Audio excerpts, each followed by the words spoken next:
everyone. I am here this week working inside on my computer a bit with my sweet girl June.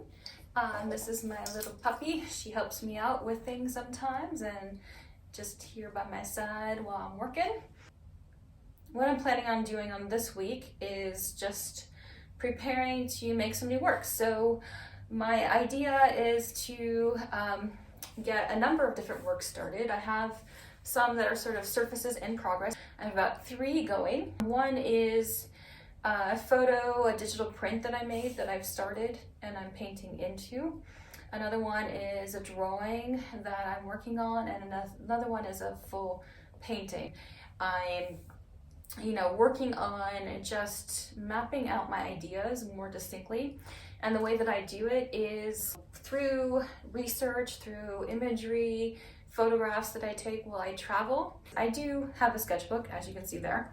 But I also create what I would call digital sketches, where I'm taking, compilations of different photographs from different places, and different locations, as well as things that are borrowed, and pulling them together to create a unique work that I want to produce.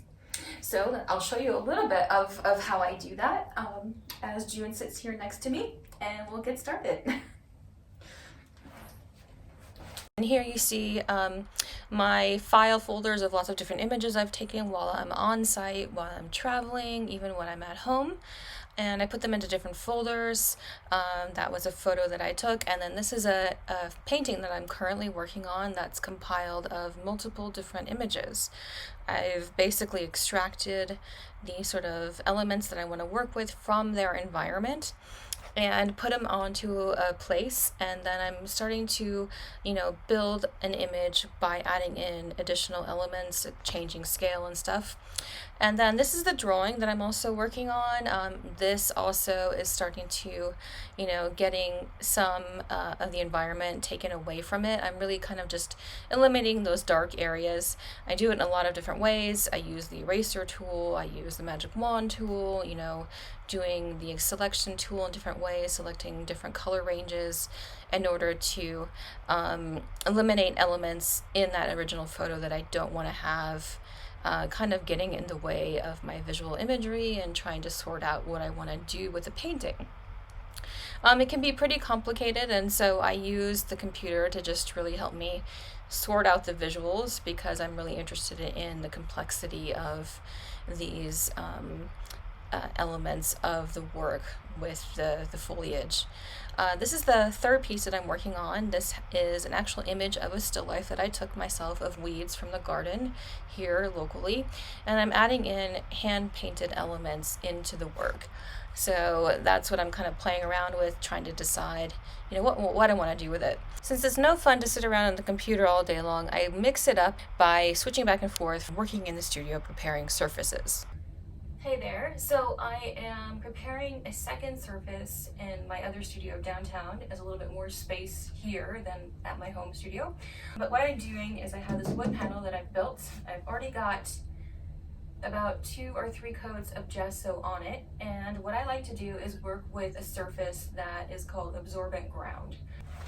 So that would be what is in this bucket here. It's by Golden. It's really great. And the nice thing about the Golden brand is that you can work on a flexible surface. You don't have to work on wood panel. But I have also come up with a recipe that I learned from an artist friend of mine that uses this all-purpose joint compound that can get like for a gallon for $5 at Home Depot. Super cool. So basically 35% of this, 45% gesso, a little bit of matte medium, and then some water will create the recipe to make this. It's pretty cost effective if you're on a super budget, but the problem with this is that if you put it on canvas, it will crack. So you really need to make sure that you use a wood panel if you're going to use this material, this method. So you want to have a nice smooth surface. The other thing I have here is sandpaper. And different grits. You might want to work with a little bit of a coarser grit to a finer grit, so you get a nice smooth surface. With absorbent ground, what it does is it creates a surface that's almost like a fresco that'll kind of suck the paint into it, which is why I love it so much. It's also super smooth. I get really frustrated with the canvas texture, so you're not going to often see me work with canvas. So you saw me with linen. If I do work with canvas, I'm going to put it with absorbent ground, because with ground you actually add so many layers that it just basically removes that texture of the canvas and gives you more of a porous surface. There's almost like little pores in the surface, like little holes that you can see that are similar to even your skin, that you know that the water is going to suck into it, or that paint with the oil, whatever you put onto that surface. The other thing you need is a nice kind of soft gesso brush. Make sure that you don't get one of those cheapo ones, because the hairs will fall out of it and end up in your surface, which I get super frustrating as well. What I'm working on here then is to just give this multiple coats. I'll probably give it about 4 coats of absorbent ground until I'm satisfied with the surface. First off, I'll do a little bit of sanding, and then I'll go with my absorbent ground. So the absorbent ground, by the way, isn't used just straight out of the tub. You can put 20% water with it, which I suggest you do. It can be, I don't know, $70, $100, almost a gallon for the golden absorbent ground. So adding a bit of water helps to kind of extend it. Don't add too much, because again, it will crack and you'll see that on the surface. So 20% is the max. What it does is it helps it to also level out the surface and make it nice and smooth and flat. But first off, I have some more sandpaper. I'm going to sand this.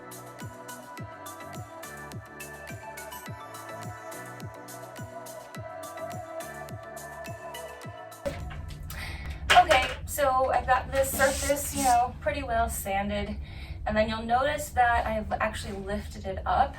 I had these sort of containers I put underneath, because how the absorbent ground works is that it's really quite runny, almost like a creamy texture. And so I put it on and it kind of drips down the sides, and I don't want it to kind of attach itself to the floor. I also have plastic underneath. So that really helps. It also helps me to reach the surface a little bit better. The reason I like the surface as well with the wood panel is that with this piece, I'm experimenting quite a lot with the studio lately, since I have this special time to be able to work on developing new ideas. And this piece is going to be more drawing based. So I'm going to be able to use different kinds of materials using this sort of harder surface, which I'm really excited about. So that's what I'm prepping for this, and then I have a painting I'll be working on at my home studio.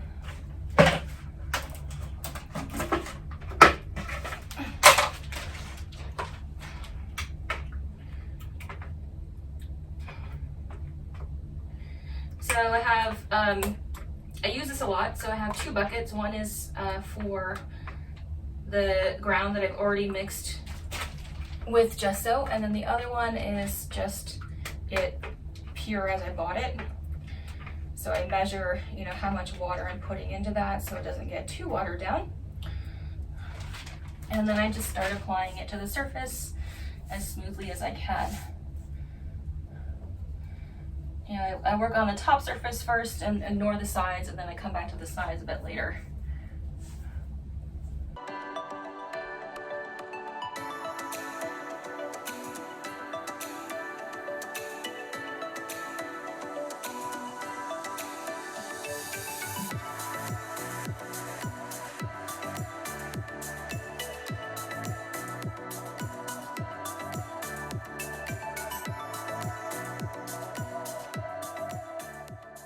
So after, all of that physical labor, I'm back in the computer, working more meticulously on this image. So this is what I'm working to actually place with regards to imagery onto that wood panel that you saw me working on. So it's going to be, another one of those pieces where I'm playing around with a lot of textures and details within the work. But also referencing a photograph that I took on site. This is from my recent travels to Italy. I'm, again, still extracting different elements, really carefully, meticulously pulling out different elements. And then with this image, you can see me starting to, add in an additional plant element to the one that I've already got started. So I don't just work with one simple basic image. I'm adding in layers of imagery and layers of different things that I've experienced in my travels and on location, on site, and even, at home as well. So here I'm using the pen tool. I'm, sorting out the different elements I want to pull out from the environment, comparing it to what I'm going to place it against. And it's a lot of fun, working back and forth from digital to manual to a lot of different things that I work with on a daily basis as an artist. Okay, so here you can see I've got my wood panel behind me that I've put 3 coats of gesso, 4 coats of absorbent ground onto, and then that one over there is the digital print that I'm also working on. I'm kind of getting things situated. Gonna hang this one up. It's a bit heavy, but we'll see if I can hoist it up onto the wall here. Ooh. Maybe. Ooh. And then I'll give this a few more kind of rounds with the fine grit sandpaper, and then I'm ready to work on the under drawing painting, what I'm going to do with it, and you'll see how it goes.